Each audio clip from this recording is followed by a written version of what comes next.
नरेंद्र मोदी की पॉलिटिक्स ना तो चुनाव देखकर चलती है, ना नंबर गेम की मोहताज है। उन्होंने देश के लिए कुछ लक्ष्य तय कर रखे हैं और उन्हें उनके काम पूरे करने से कोई ताकत नहीं रोक सकती बॉस। और यह बात आज एक बार फिर साबित हो गई है। कहां राहुल गांधी और इंडिया अलायंस संसद न चलने देने पर आमादा रहे, कहां ये लोग आपस में ही मरे भिड़े जा रहे हैं। और इस बीच नरेंद्र मोदी ने आज वो फाइल आगे बढ़ा दी जो राहुल और कांग्रेस को अब एक बार में निपटाएगी, जो देश की रॉकेट बनी अर्थव्यवस्था को और तूफानी गति दे देगी। क्योंकि नरेंद्र मोदी ने वो काम कर दिया है जो आज से पहले कोई सोच भी नहीं रहा था। आज आपको पीएम मोदी का यह फैसला बताऊंगा, कैसे नरेंद्र मोदी के लिए अब दो सबसे महत्वपूर्ण फैसलों का वक्त है, वो भी बताऊंगा। संसद में रोज एक्सपोज होते राहुल गांधी और विपक्ष की पॉलिटिक्स भी दिखाऊंगा। लेकिन सबसे पहले वो दो बड़े फैसले कौन हैं जो पीएम मोदी की चेकलिस्ट में है और एक पर आज टिक लग भी गया, और दूसरा कितना बड़ा फैसला है वो भी बताऊंगा। पहले आप देखिए कि पहला फैसला तो है वन नेशन वन इलेक्शन का, जिसे आज पीएम मोदी की कैबिनेट ने हरी झंडी दिखा दी बॉस। अब देश वन नेशन वन इलेक्शन की तरफ एक महत्वपूर्ण कदम बढ़ा चुका है क्योंकि कैबिनेट ने अप्रूव कर दिया। दूसरा है प्लेसेस ऑफ वर्शिप एक्ट, जिस पर पीएम मोदी जल्द बड़ा फैसला लेने वाले हैं। आज आपको इसके बारे में भी बताऊंगा कि वर्शिप एक्ट पर क्या होने वाला है। ये दोनों ऐसे फैसले हैं जो पीएम मोदी के एजेंडे में रहे। आज पाठशाला में आपको पीएम मोदी के दो बड़े फैसलों के बारे में विस्तार से बताऊंगा। लेकिन पहले बात पीएम मोदी के उस फैसले की जिससे आज पूरे विपक्ष में खलबली मच गई। ममता बनर्जी से लेकर अरविंद केजरीवाल तक हर कोई विरोध में उतर गया भाई। आज मोदी कैबिनेट ने वन नेशन वन इलेक्शन से जुड़े प्रस्ताव को मंजूरी दे दी। सूत्रों के हवाले से खबर है कि इसी संसद सत्र में मोदी सरकार संसद में यह बिल पेश कर सकती है। आज कैबिनेट की बैठक में गृह मंत्री अमित शाह ने इस बिल से जुड़े टेक्निकल इशू पर जानकारी दी कि भाई कैसे करेंगे, क्या करेंगे। इस बिल को लेकर पीएम मोदी ने कहा कि जनता के बीच जाइए, लोगों को इस बिल के फायदे बताइए, क्योंकि यह देश के लिए गेम चेंजर है। देश की अर्थव्यवस्था को रॉकेट बना देगा बॉस, आपका हमारा पैसा बचा देगा। नरेंद्र मोदी कोई काम बिना होमवर्क के नहीं करते। वन नेशन वन इलेक्शन को भी वो एकदम से नहीं लाए, महीनों की तैयारी रही है। पिछले टर्म से ही नरेंद्र मोदी ने अपनी टीम को इस काम पर लगा दिया था। आपको याद होगा पिछले साल सितंबर में पूर्व राष्ट्रपति रामनाथ कोविंद की अध्यक्षता में एक पैनल का गठन हुआ था। या आप लोग देखिए कैसे कराना है वन नेशन वन इलेक्शन। इस पैनल ने इसी साल वन नेशन वन इलेक्शन पर राष्ट्रपति द्रौपदी मुर्मू को 18,626 पन्नों वाली अपनी रिपोर्ट सौंप दी। 191 दिनों तक एक्सपर्ट से बातचीत चली और उसके बाद यह रिपोर्ट तैयार हुई। 7 देशों के इलेक्शन प्रोसेस पर रिसर्च की गई। ये 7 देश कैसे वन नेशन वन इलेक्शन करते हैं भाई, एक बार में कैसे चुनाव कराते हैं, तो पूरा पढ़ा गया सबको। फिर 47 राजनीतिक दलों ने कमेटी को अपनी राय दी कि भाई हम क्या सोचते हैं, वन नेशन वन इलेक्शन होना चाहिए नहीं होना चाहिए। तो इसमें से 47 में से 32 दलों ने कहा कि हाँ वन नेशन वन इलेक्शन कराइए जी, अच्छा है। 15 ने कहा कि ना मत कराइए, ये ठीक नहीं है। पब्लिक से भी राय ली गई। पैनल को 21,558 रिस्पॉन्स भी मिले और इसमें से भी 80% पब्लिक बोल रही थी कि नहीं वन नेशन वन इलेक्शन कराइए ना, ठीक तो है। कोविंद कमेटी ने वन नेशन वन इलेक्शन के लिए 2 चरणों में चुनाव कराने की सिफारिश की है। पहले फेज में कहा गया है कि लोकसभा विधानसभा एक साथ निपटा दीजिए और उसके 100 दिन के अंदर फिर जो निकाय चुनाव होते हैं स्थानीय, उसको करा दीजिए, खत्म मामला। चुनाव आयोग इन चुनावों के लिए राज्य चुनाव अधिकारियों की सलाह से सिंगल वोटर लिस्ट और वोटर आईडी कार्ड तैयार करेगा। कमेटी ने एक साथ चुनाव कराने के लिए उपकरणों, मानव संसाधन और सुरक्षा बलों की एडवांस प्लानिंग की भी सिफारिश की। अगर वन नेशन वन इलेक्शन जो अभी कैबिनेट से पास हुआ है वो संसद में भी पास हो गया और कानून बन गया तो देश की राजनीति पूरी तरह से बदल जाएगी। जो लोग रोज बार बार ईवीएम पर रोते हैं उनको यह मौका नहीं मिलेगा। जो लोग ये उम्मीद लगा के रहते हैं, ये सपना दिखाते हैं अपने कार्यकर्ताओं को कि भाई राहुल जी इस बार फेल हुए, अगला में देखना ना झंडा गाड़ देंगे, वो 5 साल के लिए राहुल गांधी को डिफेंड नहीं कर पाएंगे। जब राहुल गांधी एक साथ सारा चुनाव हारेंगे या कांग्रेस जो है वो एक मुश्त चुनाव हारेगी, कहीं कहीं पे जीत जाए तो जीत जाए, फिर 5 साल के लिए राहुल गांधी और कांग्रेस निपट जाएंगे बॉस। उनको जवाब देते नहीं बनेगा। अभी तो कहते ना कि इसमें छोड़ो ना यार, अगला में दिखाता हूं। अगला अब आएगा 5 साल बाद। देश में बार बार होने वाले चुनाव बंद हो जाएंगे। 1-2 फेज में सारा काम निपट जाएगा और कई पार्टियां और नेता निपट जाएंगे। वन नेशन वन इलेक्शन कितना बड़ा फैसला साबित होने वाला है, इसे आप इस बात से भी समझ सकते हैं कि आज ही पूर्व राष्ट्रपति रामनाथ कोविंद जिनकी अध्यक्षता में यह रिपोर्ट तैयार हुई है, उन्होंने भी इसे गेम चेंजर बताया।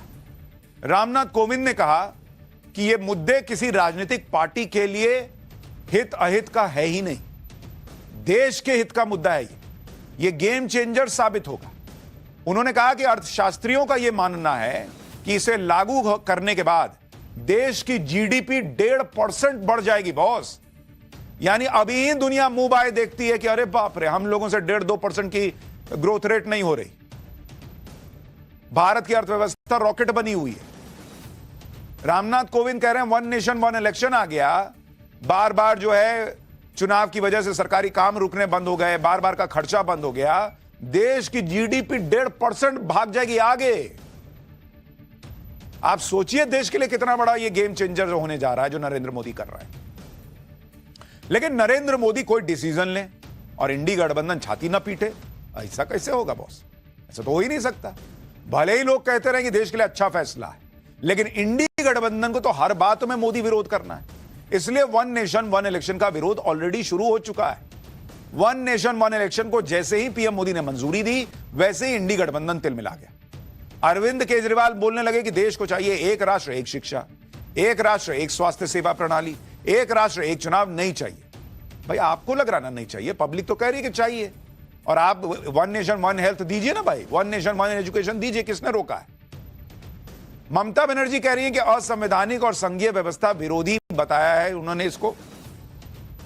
उन्होंने कहा कि विपक्ष की चिंताओं को नजरअंदाज कर दिया गया, हम दिल्ली की तानाशाही सनक के आगे नहीं झुकेंगे। तमिलनाडु के सीएम एमके स्टालिन ने कहा कि यह अव्यवहारिक है, लोकतंत्र विरोधी कदम है, इससे संघवाद खत्म हो जाएगा, क्षेत्रीय आवाज दबा दी जाएगी। मतलब अभी वन नेशन वन इलेक्शन के सिर्फ कैबिनेट ने मंजूरी दी है, संसद में बिल आएगा, बिल में क्या है अभी इन लोगों को कुछ नहीं पता। लेकिन मोदी ला रहे हैं तो विरोध करना है।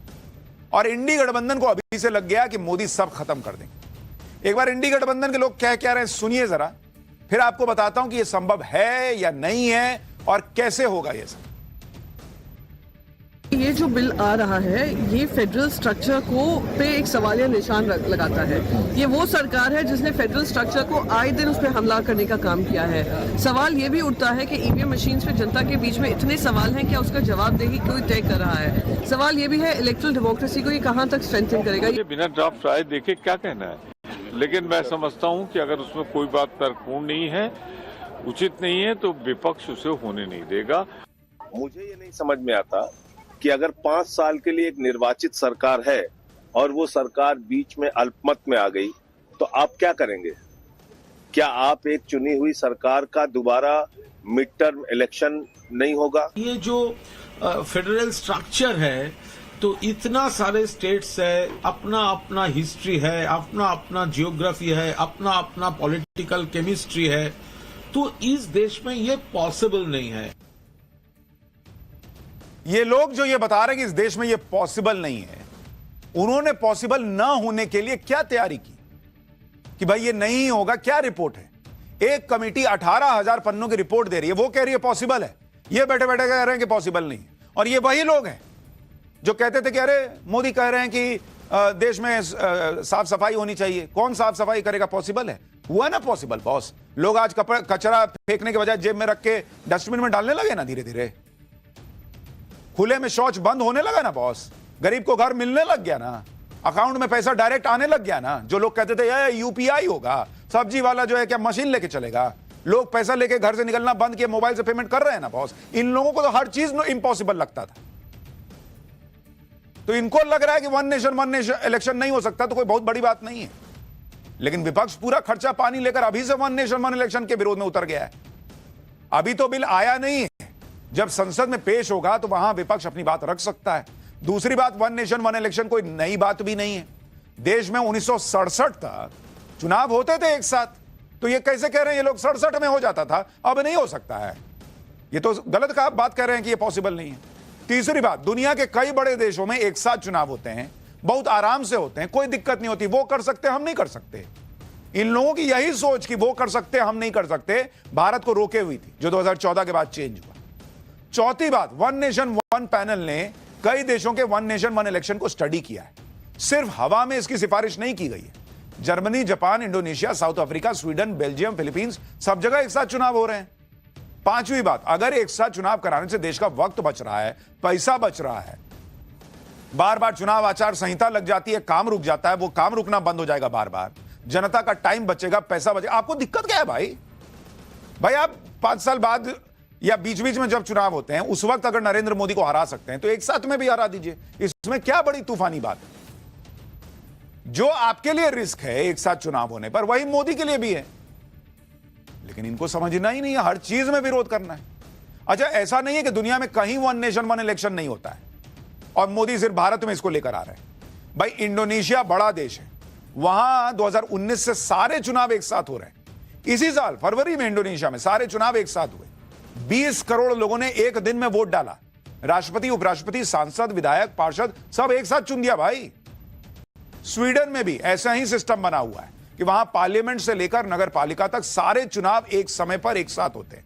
हर 4 साल में सितंबर के सेकंड संडे को वोटिंग होती है, जिसमें पूरा देश एक साथ वोट डालता है, काम खत्म। साउथ अफ्रीका में संसद और विधानसभा के चुनाव एक साथ होते हैं। फिलीपींस में 1995 से संसद और विधानसभा के चुनाव एक साथ हो रहे हैं। इसके अलावा Brazil, Bolivia, Colombia, Costa Rica देश हैं भाई जहां एक साथ चुनाव होते हैं। और भारत इतना आधुनिक होता जा रहा है, दुनिया में भारत का यूपीआई चलने लग गया बहुत, और ये कह रहे हैं हम एक साथ चुनाव नहीं करा सकते। यही इन लोगों के सोच की प्रॉब्लम है कि हो नहीं सकता, और नरेंद्र मोदी की सोच है कि ये कैसे नहीं होगा। देश में एक साथ सारे चुनाव कराने का मुद्दा कोई आज का है भी नहीं। इसकी कोशिश इंदिरा गांधी के जमाने में 1983 से चल रही थी, लेकिन इंदिरा गांधी की सरकार ने तब इस पर कोई ध्यान नहीं दिया। इसके बाद 1999 में इस मुद्दे पर लॉ कमीशन ने तब सिफारिश की जब अटल जी की सरकार थी। अब जाकर इतने सालों में नरेंद्र मोदी ने इस पर कदम बढ़ाया।